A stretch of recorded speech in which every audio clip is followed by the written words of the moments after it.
Deep in the gloom of these Scottish caves are messages from one of the most enigmatic peoples ever to live in Britain. This is just one of many symbols carved by the Picts, a people who so worried the Romans that they built Hadrian's Wall just to keep them out. But that's just part of these caves' colourful history. Over the centuries, Jacobite aristocracy, World War II refugees, even hermits have all sought shelter here. But now they're under threat. Rising sea levels mean it's only a matter of time before they succumb to the dark, cold Firth of Forth. And that's why we're here, to glean as much evidence as we can from these caves' rich past before it's too late. And we've got just 3 days to do it. The term Picts describes the people who lived in northern Scotland from the 4th to 9th century AD. Their name comes from the Latin picti, meaning painted people, and they've fascinated historians and artists for centuries, despite leaving virtually no written history. The Picts' real legacy is their art, intriguing designs that have never been deciphered. And there's an unusually high number of them here in the Wemyss Caves on the very edge of the Pictish nation. We've got a Stan here. Is that a Pictish name? Not as far as I know, no.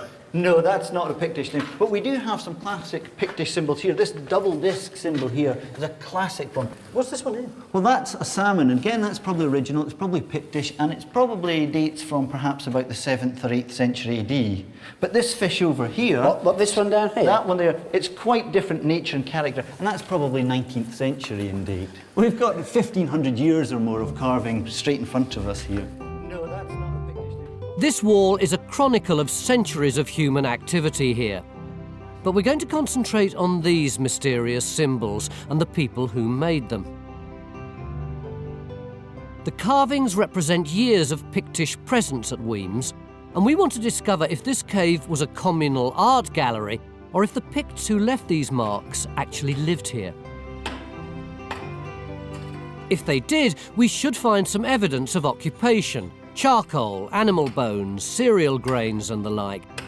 But we're going to have our work cut out. The 1,500 years of human activity here have featured periods of later occupation, industry and unfortunately vandalism, including one case when a car was driven into this cave and set alight. The technology and methods being used today are a bit more sophisticated.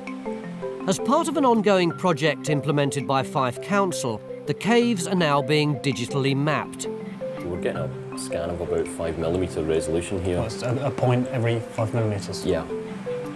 The laser scanning will create a high-definition 3D model of the caves, recording them for posterity. And once the well cave has been scanned, we're going to put in a couple of trenches for our own investigation. Oh, everyone, watch yourselves. It's really dark in here. You guys all right, following through? Yeah. Cool. Oh!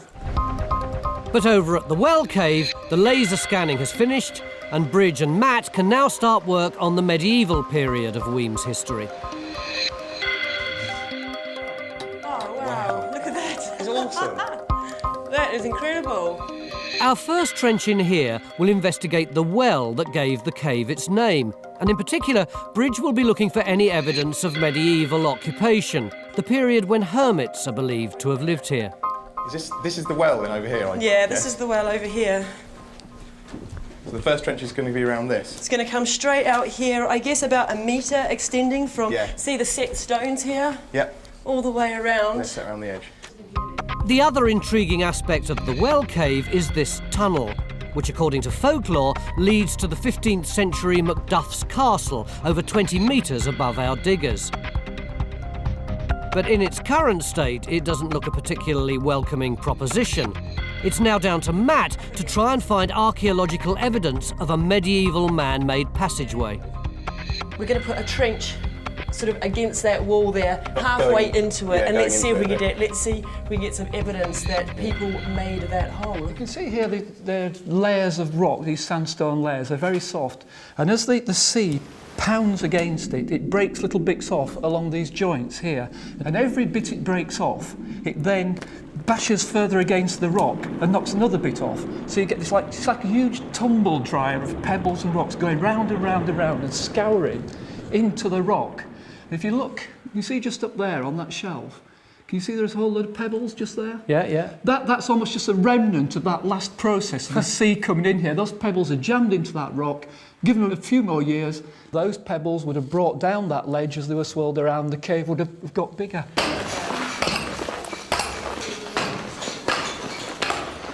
In Jonathan's cave, Mick has decided to open up another trench in the search for Pictish evidence. It would be nice if one of them gave us a result, if only. In Phil's trench, the expected 2 metres of archaeology with a nice Pictish floor at the bottom has spectacularly failed to materialise. Doesn't actually sound to me like evidence of Pictish habitation. It sounds to me like bedrock, Tony. That's exactly what it is. We've basically got 2 layers. We've got a layer up to this dark line here. Can you see that dark line running across there? Now, we've actually got a piece of pot from around there, which we think might actually be 17th century. Right, so in other words, that could be part of our Jacobite aristocracy that we know lived in here. But above it, we've got... So what's happening here then? Well, actually, this cave was once used as a nail-making workshop. Right. I mean, there is very, very little stratigraphy here. So does that mean the Picts who carved these things were extremely small? It would seem that the Picts who created these designs came, carved and left again. There's no evidence that they lived here. This is extraordinary. Yeah, mind your head, Tone. Oh, well, it's like a mini cathedral. Fantastic, isn't it? Like a proper cave should be. How have you been getting on? All right, we've got a couple of things going on here. Bridget's over there, look. Bridge, what have you got? Well, it looks like we're inside of the well here. Tom's following round the curving edge. Inside it looks to be redeposited rubble, really, and we're finding crisp packets and paint tins. But he has just said that he's come down onto a new layer which does have some archaeological promise. Medieval jug handle, probably about 13th to 14th century, it's great. And that came from the Lucy deposits up here, right next to the tunnel opening. So that's pretty good for explaining a link between the castle up there and this cave here. They may be chucking rubbish down here, or there's something joining up the two there. But I still want to get a camera down there, if possible. Yeah, but every single tunnel in the world, people say it goes to the nearby castle. Castle or a priory or a church. Yeah. Maybe this one really does, you can't tell. Just a few years ago, this land surface went way out beyond us. I mean, this whole section of coast is so unstable. It's currently eroding at several metres a year. What would you expect to find in layers like this, on the beach like this? Well, I said, what I think we're dealing here is with a medieval midden. When I say a medieval midden... Is this sort of dumped food remains? It's the rubbish from the kitchen, it's the old bones from the dinner table. We could actually find just about anything in this midden. We now want to find out what was happening out here and relate it to what was going on in the caves. In the sloping cave, Phil's search for Pictish occupation is starting to uncover a lot of bone, although it's too early to say what period it belongs to. And something else has been discovered in this cave, but this time it's not Pictish, and for once we can translate it. So what is that sort of Y-shaped, fork-shaped thing that we're looking at? It's a very distinctive Norse or Viking rune. Oh, crikey. But, I mean, is it what you'd expect to find in a cave like this? You expect to find anything. And we know that there was Norse activity in this area. Which letter is it? It's the letter K. It's the 6th letter in the alphabet. And what's interesting is that the first 6 letters spell Futhog, a sort of magical formula. It's almost as if I were to say, God bless you, or praise be to Allah, or something like that. This is a timely reminder that these caves contain centuries of history. We're getting so much bone, and it's all from this level here. Yeah. The chances of that just being washed in, I reckon that's got to be too coincidental. Too coincidental. Yeah. I think we could argue we've got occupation here. Good. This is really loose. So it's probably fall. Yeah. This is more than just rockfall. These clean angular pieces of stone are debris from the construction of Macduff's castle in the 15th century. And that means anything directly below it will date to the same medieval period as the finds being uncovered inside the well cave. But what's more surprising is that Bridge can't find any evidence of a water source for the well that gave this cave its name. Look at that. Must be the natural. Back on the plateau, the archaeological evidence is now suggesting we're looking at a human presence here that stretches back well before even the earliest days of the Picts. If we begin at the beginning, and we begin with the wave-cut platform here. That's this smooth rock in front of us. That's right, that was cut by wave action, and we know from the geologists that that was cut from about 6,500 years ago. So that's Mesolithic. So that's hunter-gatherer period, when people are, not farming or anything like that. That's right, that's before farming. We've then got these midden deposits, and they've been churned about by the sea. We've got a lot of shell and sea sand in there. But we've also got a lot of animal bone, and some of this is domesticated animals. So that's telling us that it's Neolithic. So that's after hunter-gatherer period? That's after hunter-gatherers. So somewhere in this there's a change from hunter-gatherer period to when people are actually farming? Well, yes, and that's right over the wave-cut platform. So if there was any Mesolithic, it's all been mixed up, and we can say that that lowest deposit there is Neolithic or later. It would seem that almost as soon as this land and these caves were carved by the receding waters of the Forth, people were using them for shelter and farming. Coming out 41 centimetres from the section. Right. And then slightly rounded. There's just too much archaeology in the trench, and some of it has to be recorded before it's removed. Okay. It's still got to be done precise, isn't it? Oh, of course it has. I mean, the fact is, you see, what we've done is we've got down onto this floor. This could... Where these stones are down here? No. This black stuff right at the bottom, that's the floor. Yeah. Now, see those big boulders and what have you? That's just a beach deposit which is actually coming in. That's actually protecting the floor. Oh, right. It's been marvellous. Yeah. But if you look at that level there, that floor, and you look at those carvings on the wall, cast your mind back to Jonathan's cave and how low those carvings were to the floor. So they could have been done by somebody sitting on that floor, in fact. Exactly. That could well be the Pictish floor. Right. If Phil's right, this would be the first evidence of Picts living in and not just visiting these caves. Are you nearly finished? Just about. I think we've just got it, yeah. Do we know how deep the well is? Well, I'm not sure if I'd want to call it a well anymore. I like the word pool a little bit. Yesterday, we dismissed the myth of a tunnel running up to the medieval castle. And now Bridge has discovered that the well that gave the well cave its name isn't, well, a well. A well suggests that you're actually tapping down into the ground to get water, but this seems to be an area where there's a natural accumulation of water, and somebody has come along at some point and cut a bigger area to catch that water.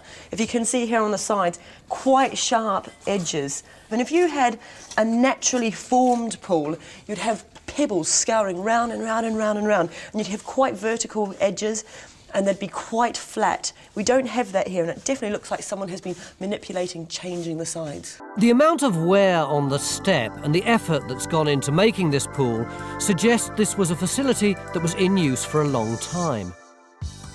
It's very possible that hermits were the first people to take advantage of the rock face seeping water, but the trench outside the well cave's entrance points to other, more practical people also living in this cave.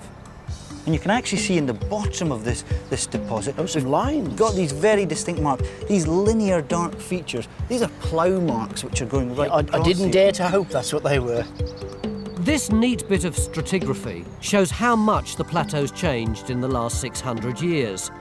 At the top is a thick layer of Victorian landscaping, below which are the rocks that were dumped here when the 15th century castle was built above the caves. 600 years ago, the entrance to the well cave would have been a much more welcoming prospect, and as well as providing refuge to hermits, it may also have once been home to the people who farmed the plateau throughout the Middle Ages. Cutting-edge technology has digitally preserved the carved interiors, while the archaeology we've uncovered has told the story of a coastline that's had a brief but very eventful history. If you'd like to see more episodes like this, you can make it happen. Our new target is to reach 15,000 worldwide supporters on Patreon by the end of 2025. This will enable us to continue expanding the Time Team world. Enjoy front row seats for the greatest show on Earth and under it. In early 2006, a light aircraft flew across the north coast of Anglesey on an aerial survey of the island. Then the photographer spotted something strange and took this photo. It revealed a massive earthwork about the length of 2 football pitches and on an island that was once home to one of history's most mysterious groups, accused of magical rituals, human sacrifice, even cannibalism, the Druids. So what exactly is this strange earthwork? As usual, we've got just 3 days to find out. Dating this massive earthwork's going to be critical. If it's Roman, then it's the product of one of the bloodiest episodes in Welsh history. In AD 61, the full force of the Roman army descended on this small island. Their mission? To destroy the stronghold of the British resistance, an insurgency led by the Druids. In a merciless attack unprecedented on British soil, they massacred the Druids and their followers and burnt down their sacred oak groves. But if our earthwork was built before the Roman invasion, then it could be a remnant of the very people the Romans set out to destroy, a relic of a lost world dominated by the Druids. So we put in 3 trenches over the large rectangular feature. Phil opens a trench over what looks like the entrance. Matt looks inside the rectangle in the hope of finding evidence of settlement. And Bridge opens a trench across what Mick thinks might be a stone rampart. We'll have 2 bucket widths from there, that side of that line. Go, let's do it. The relentless elements have made the ground bone dry. Digging's gonna be tough. Just there, you've got the natural where it comes over the rise. Yeah. And then you've got the natural there, just in between there. That's not some sort of ditch. Where? Well, look at that. He spotted that.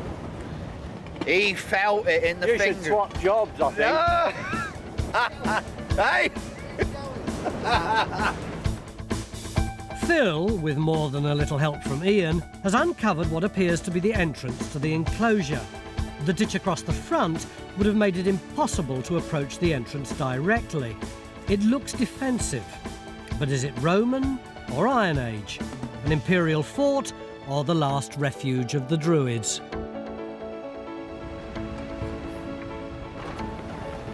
I know we've got evidence of Iron Age Celts in this part of the country, but do we actually have tangible evidence of Druids?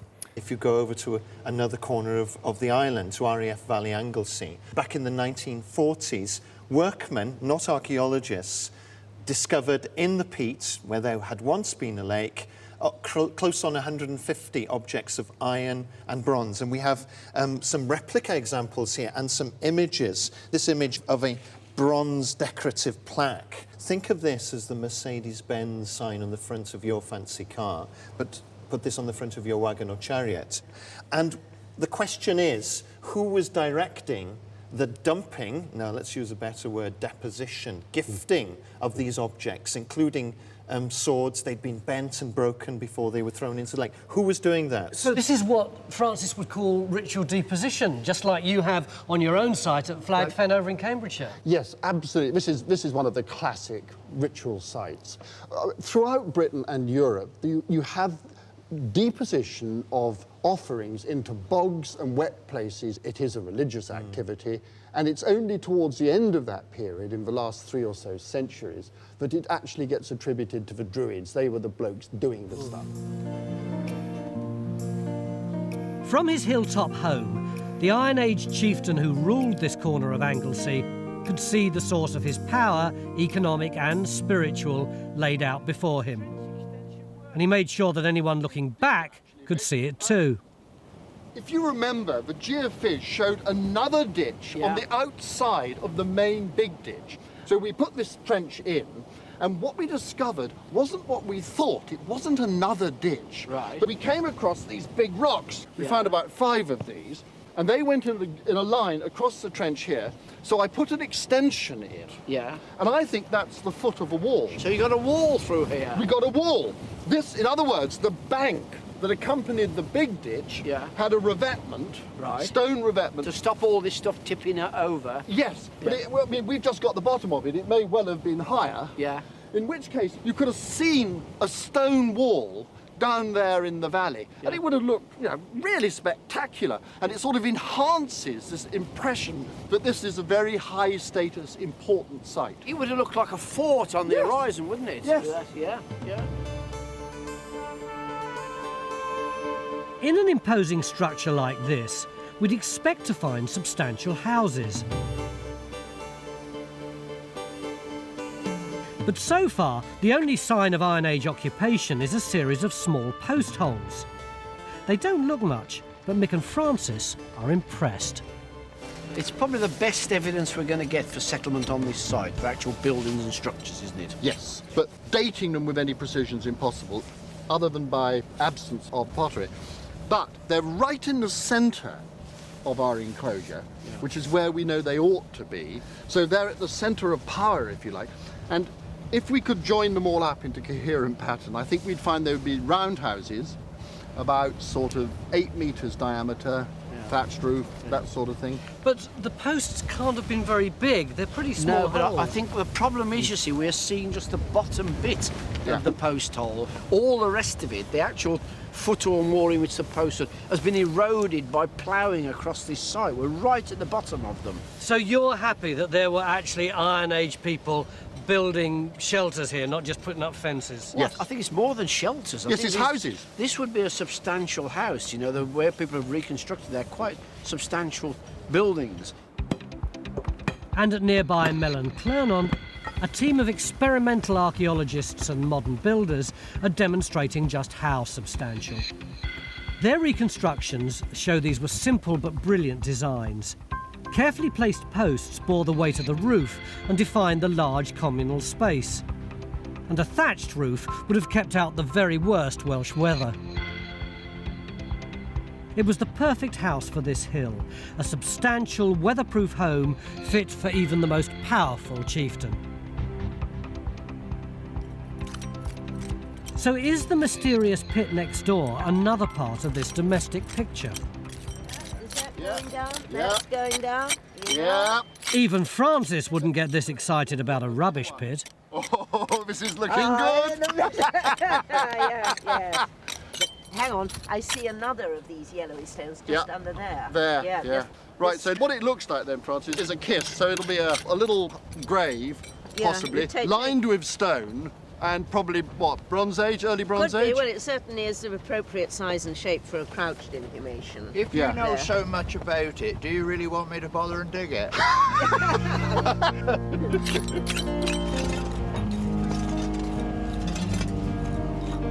This is completely unexpected. Looking for signs of Iron Age settlement, it seems we found a Bronze Age grave, not 2, but 4,000 years old.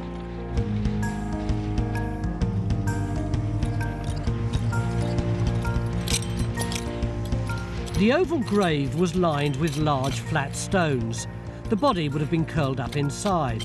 It seems the acidic soil has destroyed the bones, but the discovery helps us rewrite the history of this hill. We're saying those post holes are about 2,000 years old, and that burial is about 4,000 years old. In other words, the people who were looking at that burial were as far away from it in time as we are from the Romans. But think now, if there were a heap of stone over this burial pit, it was there, it was being respected by the builders of these new houses. It's odd, isn't it? Because for us, special places like churches and synagogues and what have you tend to be very much separate from our everyday lives, and yet that seems to be right in the middle of Iron Age everyday life. But then, as we all know, the landscape has changed and the way we read the landscape has changed. And I think we've lost so much meaning in terms of, you know, the specialness of the hill, the ancestors who have worked this land for millennia. And that's the mindset, I believe, that these people had. And of course we were advised by those special people, those Druids, who were helping us to make sense of history. 3 days ago, this earthwork was almost unheard of. One of the few clues to its existence was a photograph. Now we've uncovered 4,000 years of history on this Welsh hillside. It begins with one person, buried but not forgotten. Because 2,000 years later, this hill was still a special place, the power base for an important chieftain. It gave him a link to the past, shelter, food, even a sacred lake. He had it all. And then the Romans arrived. Life on Anglesey and on this hill changed forever. The curiously empty ditches suggest wind and rain began to fill them with earth soon after the invasion. The roundhouse post holes were covered by a blanket of soil and a Roman coin dropped on top. It seems the chief and his people vanished and the once mighty earthwork was abandoned. The roundhouses fell into disrepair or were even demolished, and the terrifying events of the Roman invasion were hidden beneath gentle pasture. This exposed hill bears witness to the island's darkest hour. Dave, it's really come on, hasn't it? Yes, it has. Growing nicely. We're almost on the last stage. Despite dry willow and strong winds, Dave and his team have proved it would have been possible for the Iron Age Celts to build a wicker man. Let me show you the head. Does that remind you of anybody? As Dave puts the finishing touches to our wicker man, it's easy to forget that 2,000 years ago, this would have been a gruesome spectacle. But stuffed with straw instead of humans, it's far from terrifying. In fact, it feels strangely familiar. Drink to you, mate. Phil certainly seems to be feeling a connection.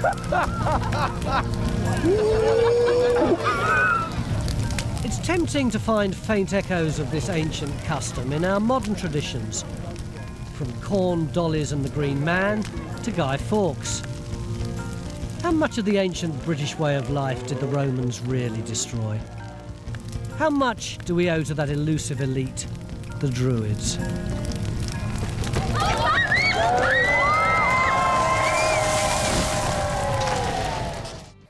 Join a thriving worldwide community of Time Team fans on Patreon. Our new target is to reach 15,000 worldwide supporters on Patreon by the end of 2025. This will enable us to continue expanding the Time Team world with more digs and greater access than ever before. Time Team get invited to all sorts of places these days, but they don't come any grander than this. This is Drumlanrig Castle near Dumfries in Scotland. But that's not for us. Typical Time Team, what we're interested in is something that's been discovered round the back in the garden. There's not much to see on the ground here, apart from a few lumps and bumps. But look, this photo was taken from the air during a particularly dry summer, and you see all these strange shapes and lines. The experts reckon these could be the remains of a Roman fort. If it is, it could have a really good story to tell, because it would have been in the front line of the Roman attempts to invade Scotland. Time Team have got just 3 days to solve this Roman mystery, in what must be one of the largest back gardens in Scotland. Most Roman forts in Scotland were built of turf and timber and looked something like this, with big defensive ramparts and ditches, a gateway on each side, and buildings laid out to a set plan. In theory, Roman forts were meant to be the same, but they very rarely are. It's going to be a 10-metre long trench, and the first ever to be put in on this site. Trench 2, meanwhile, is going to test this geophys signal in what's thought to be the interior of the fort. Hopefully, it's going to give us our first look at one of the buildings inside. It's 11:20 and everyone's very excited except me. I think probably the main reason I feel so sceptical is the one thing I know about Roman sites is that you get loads of pottery. But here, the only pottery anyone's ever stumbled on is one piece, this. Richard, where did you find it? I found it just behind us here, Tony, in the Children's Adventure Playground. Did you realise that it was Roman? No, I didn't realise at all. We actually thought it was an old gardener's pot. But you've got excited about it enough to want us to come here? Well, certainly the site behind us, it was discovered in 1984 through aerial survey, and that's really all we know. You know, Roman camp, piece of pot, that's the story. This Roman pot dates to the 2nd century AD, and it's our first clue to when this fort was occupied. But apparently our experts think it's likely that there was an earlier fort here as well, one that dates to the Romans' first attempt to conquer Scotland in the 1st century. 40 years after the Romans invaded in 43, the governor Agricola, in the early 80s AD, is bringing the Roman army right up into what we call Scotland, garrisoning it as he went and building roads. It sounds like it's going to be tricky to sort out, especially looking at the size of what I was calling Trench 2. Mick's strategy for the interior of the fort is to dig test pits. But you're not going to learn much from a trench as tiny as that, are you? All we're going to learn is what sort of deposits are in there and handfuls of pottery that give us some sort of date from it. Why here, John? Well, look, we've got the geophysics. There's the main road coming through. You can see it on our plot, and the street's going off to the side. There's actually a road going across here. The main road there. So it's like that, isn't it? So we're in the corner, and there should be a sort of building, maybe a barrack block. Well, there ain't much of a barrack block there yet. Well, not yet. Just rubble. No, but if it was a timber building, it'd probably sit on rubble like that anyway, wouldn't it? Has it given you any clues so far? We got 1 or 2 bits of pot. Pot? This one here, look. Well, that's doubled the amount of Roman pot they've had so far. Is this the same sort of age as Richard's piece? Yeah, it's 2nd century stuff, so it's probably towards the end of the life of the fort. So there must be earlier stuff underneath. So you're going to keep going down here? Yeah, I mean, we're drawing it and recording it now, and then we'll go down and see what happens. Yeah. We've opened up another test pit over this geophys signal that could be the remains of a corner tower. Already it's turned up some pottery that again tells us something about life here in the 2nd century AD. So we have some properly Roman pottery, little jar rim, but this is coarse Iron Age style pottery. But it's not earlier than this material, it's contemporary with it. It looks as if, for their very coarsest, cheapest pottery, they're buying the ordinary pottery they can find in the locality. Buying it from the locals who are living around, presumably. Yeah. So would the local people have been coming into a fort like this and flogging them stuff, or would they all have been the enemy? They'd certainly be coming in because, of course, by the mid-2nd century, the frontier's moved north. It's on the Antonine Wall between Glasgow and Edinburgh. So this is within the Roman province. So the people here are beginning to go through the process of becoming part of a Romanised province. And there, all kinds of supply and interaction is going to start taking place, yeah. Although I'm not keen on tiny trenches, this one, Trench 2, where I was helping yesterday, seems to have paid off and revealed traces of a wooden building. Matt, I believe you're the only one with finds trays that are filling up. Yeah, absolutely. What have you got? Well, we've come down in this trench onto this burnt layer, which looks like the destroyed building, and... Well, hang on, do you mean destroyed or demolished? Well, there's the key question. I think it could well be demolished, because quite often these forts were razed to the ground by the soldiers as they left. That's exactly right, they cleared the whole place. And we're getting things such as the daub there from the walls, burnt clay. Right. And we even have some of these carbonised wattles. Yep. So that's the wood framing in which the clay was packed around. Yeah. So it looks like they've knocked that down and then set fire to what was left over of it. Yep. Yep. There are a few of these nails here, these large ones, and I presume they would have been holding the actual building frame together. And probably made in the fort itself, in the workshop. Right. Almost certainly, yeah. This little bit of metal. Oh, yes. I couldn't work out it was the end of a metal strap or something, but it didn't fit with the nails, and not really... Well, there's an edge there. Do you see the corner there? Right, but it's covered in corrosion. It's just possible that it's a piece of scale armour, which is the sort of thing you might associate with auxiliary troops, but you know, it's very, very difficult to say.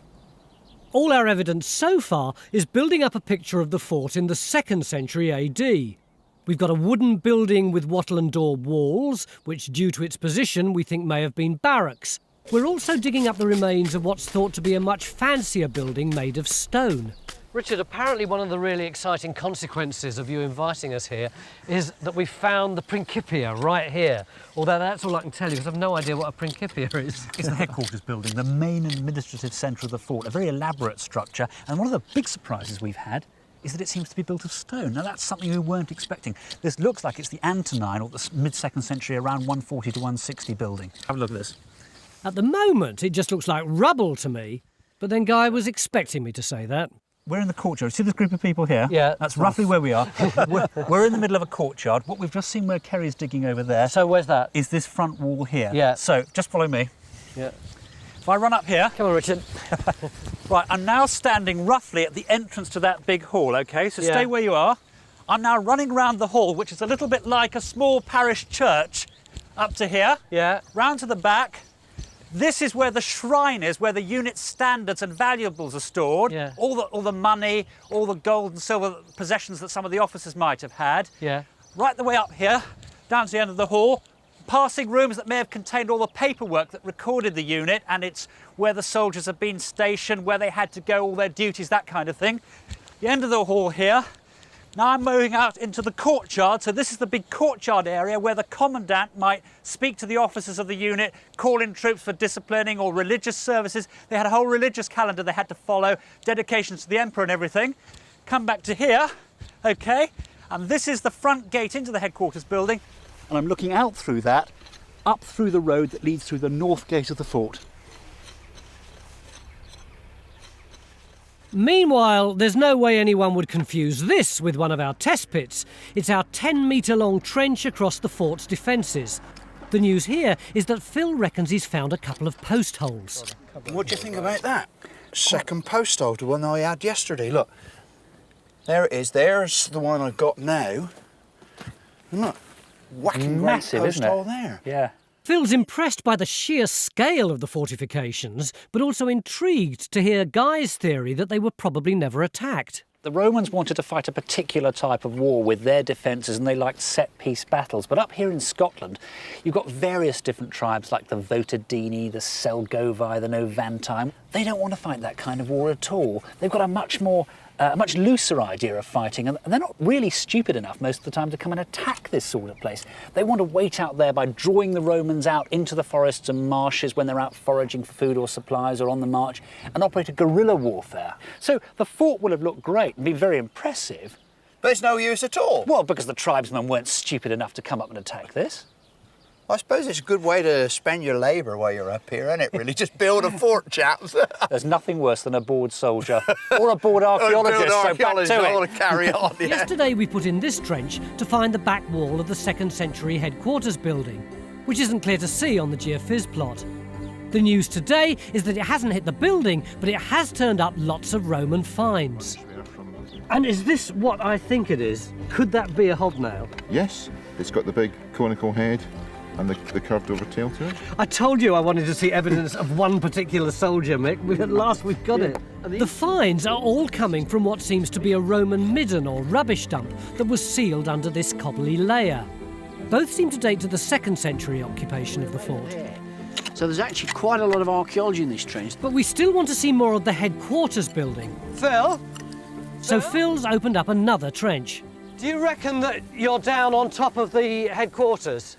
How the hell should I know that, Tony? I've only just opened the trench, we've only just cleaned it up. All right, well, can I ask you a different way? Why did you put in your trench here and not in the forest? That is a totally different question. Working from the principle of the known to the unknown, we appear to definitely have the headquarters building there. Yeah.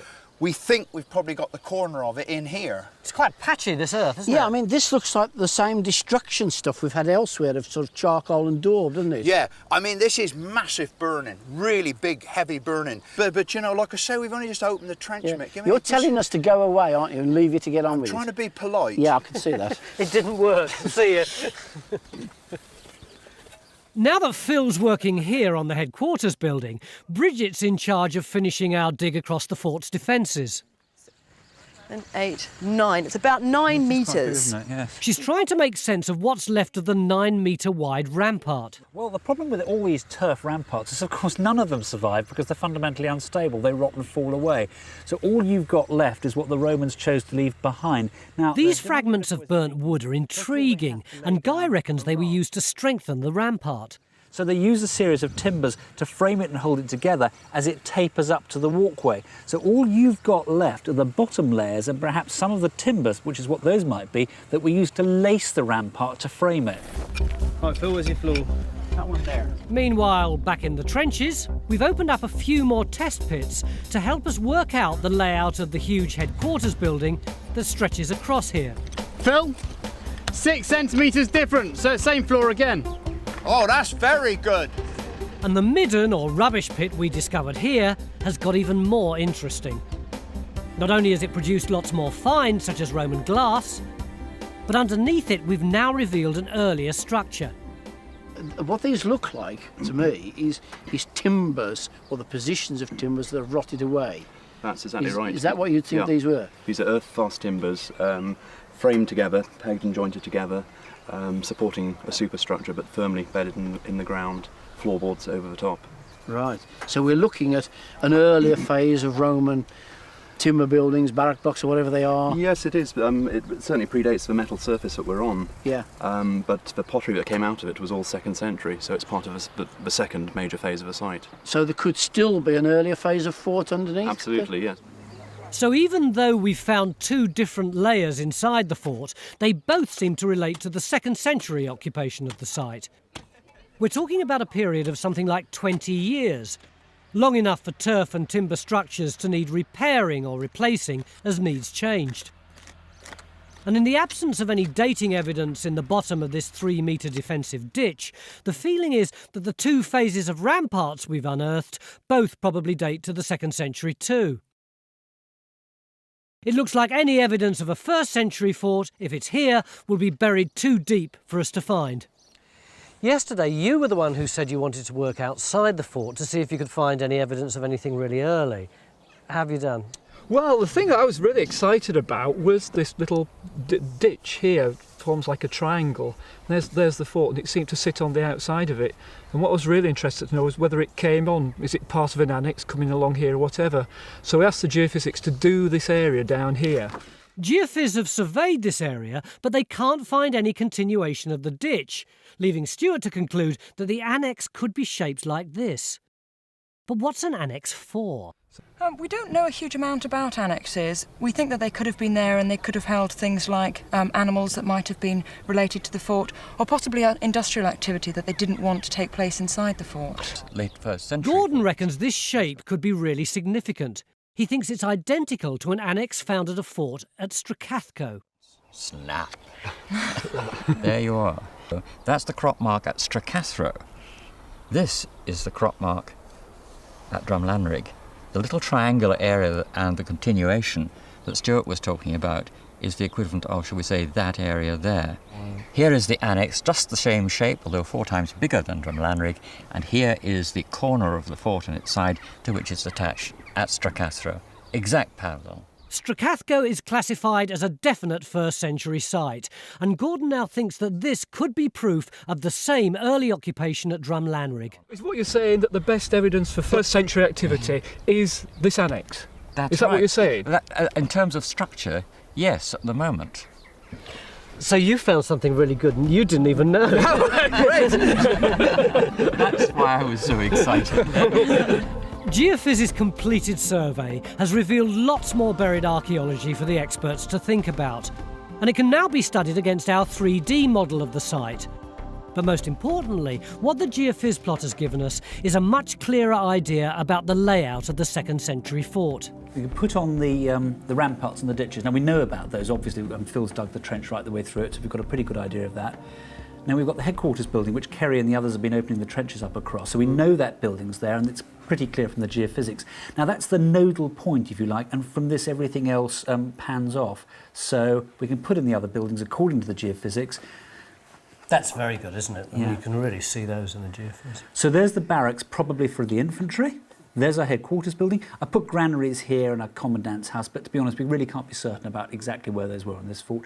More barracks here, perhaps for a cavalry contingent, if there was one here. We end up, therefore, with roughly 480 infantry and possibly 120 cavalry at the end. Standard Roman unit. Guy may be right, because it looks like there were definitely some cavalry here. So one of the trenches behind you. This is really exciting. This is so Roman Imperial cavalry. Really? Yeah. It can only work in a limited number of places on the harness. As you can see, the main harnessing on the saddle itself, which stops the saddle from either moving forwards or backwards, has these fittings. Right. So it's more likely to be perhaps here, or on a brow band, somewhere where it's going to be more or less permanently in place. Line of them polished up, they'd look fantastic, as all of this harness does. But for a Roman site, we've had relatively few finds. I really expected there to be bucket loads of stuff. Well, there are bucket loads of finds around here. They're just not on the fort because the Roman army did its housework when it packed up. It didn't leave the stuff around for the enemy or for anybody else. It cleared away the fort. And all the archaeology we've produced just suggests that this is a very complicated site with a lot of occupation, with several occupation layers in a very tight date range, but neatly cleared away every time. And in most cases, we haven't gone into those layers of archaeology. We've just come down onto the top of them. Which is precisely what we've done on our 2nd century headquarters building in several trenches. Finally, what can we say about it? We didn't know whether this was a dividing wall or the back wall of the main building. This is of the headquarters building? The headquarters, Right, yeah. right. There might have been a room coming this way. Right. So we put this trench in, Yeah. and all we've got is this road surface. That's all we could see on the geophysics. But there might be something in this gap, mightn't there? There might be something, but come and look at Phil's trench. I've cracked it. I've cracked it. I tell you, we've actually got all the components in here. We've got the main road, and it actually stops here. And the reason it stops is that it's butting up against the back of the main wall. It's difficult to see because the stone walls have been robbed away, but as I understand it, Phil's located the massive back wall of the building, and inside it, evidence of a room with a wooden partition wall and the trace of what might be a dais or raised floor. It's likely that this was the Chapel of the Standards, the room at the heart of the headquarters where they kept items such as a bronze Draco and the other valuables.